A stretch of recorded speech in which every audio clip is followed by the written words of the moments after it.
Creepy Battenberg. Hello, my friends. Welcome to yet another episode of my show, Scary True Tales. Tonight, we have two stories submitted by the same person. The first details her own experience with a familiar-looking stranger in a bar. Despite what you might be thinking, it's not one of those creepy stalker stories. It's altogether more strange and spooky. The second story is one of a British diplomat with similarities to her own.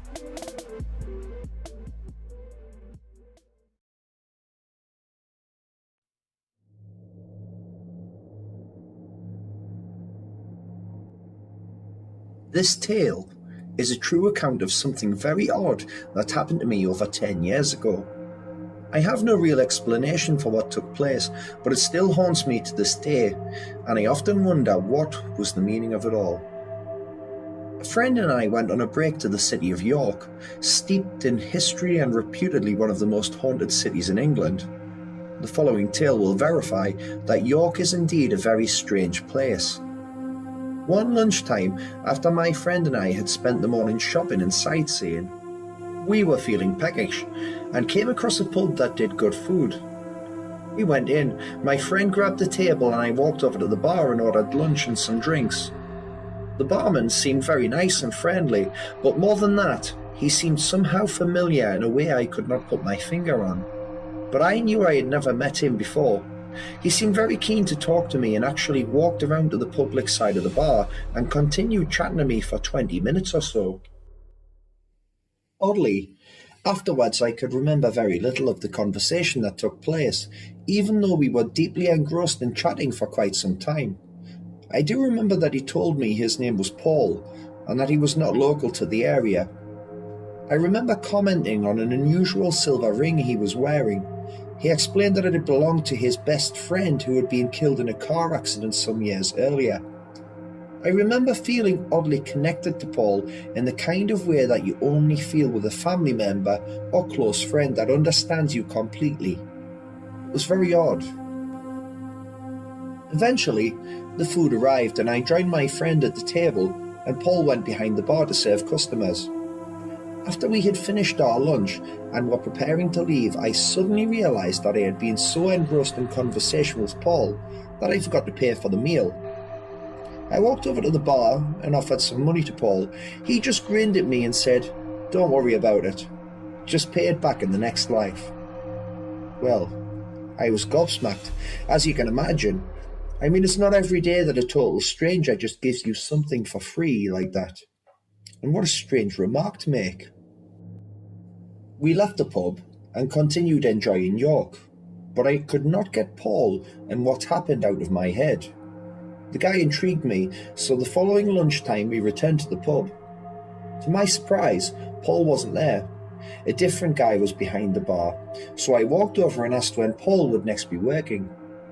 The barman looked at me blankly and replied that no one called Paul worked there.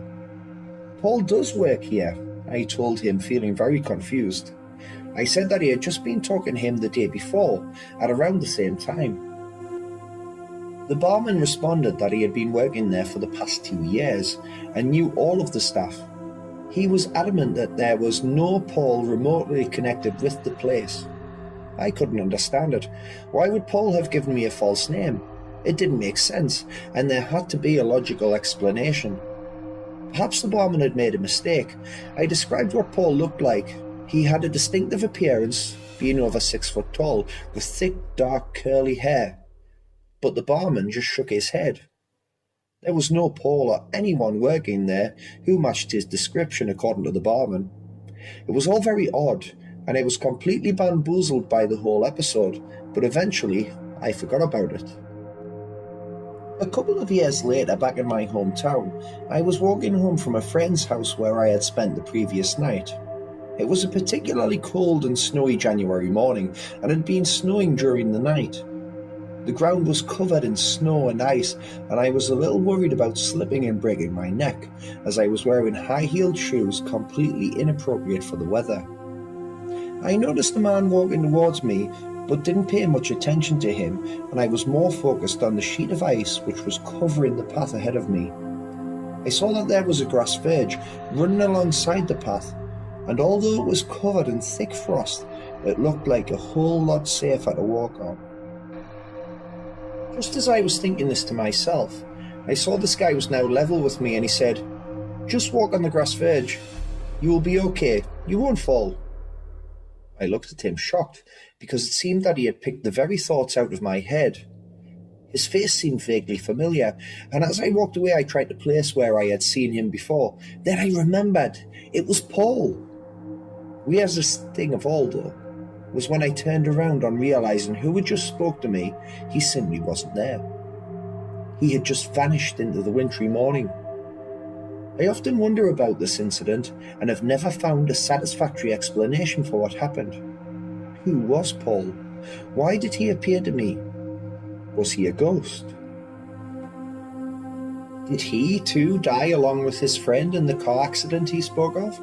If so, what was he doing serving behind a bar in York?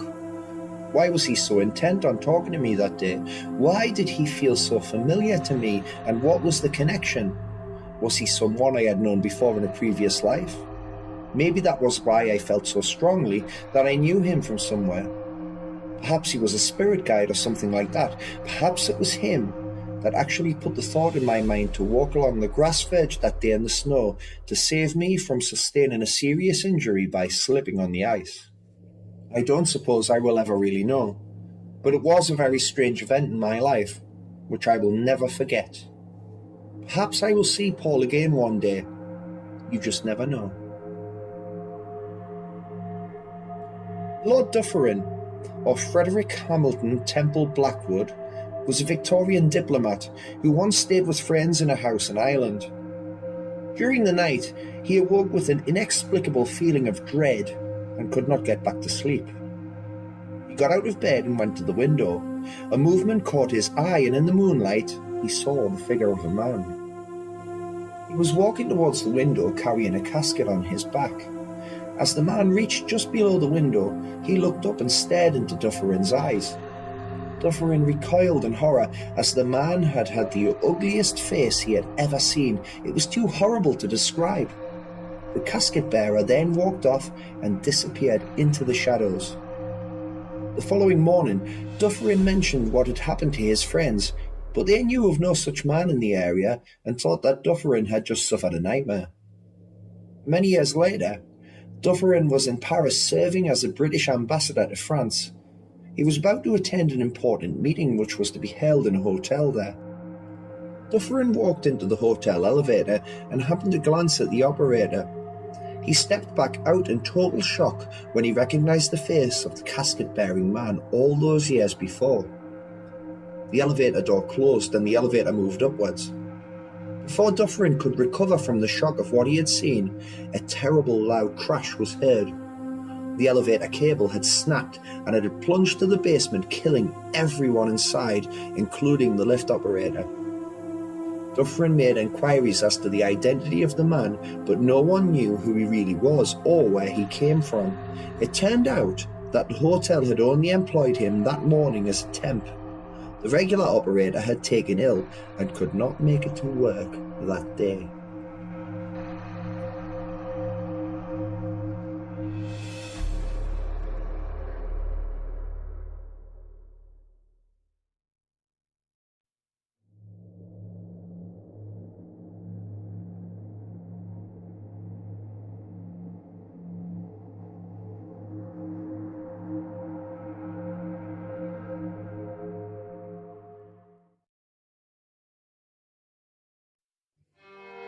Hi everyone, it's your old pal Creepy Battenberg here. What did you think of tonight's scary true tale? Who was Paul, and who was Lord Dufferin's unbearably ugly casket-carrying saviour? The lady who submitted these tales thinks it is possible they may be guardian angels of some sort, but what do you think? Let me know in the comments below. This is your Uncle Creeps saying stay scary and good night.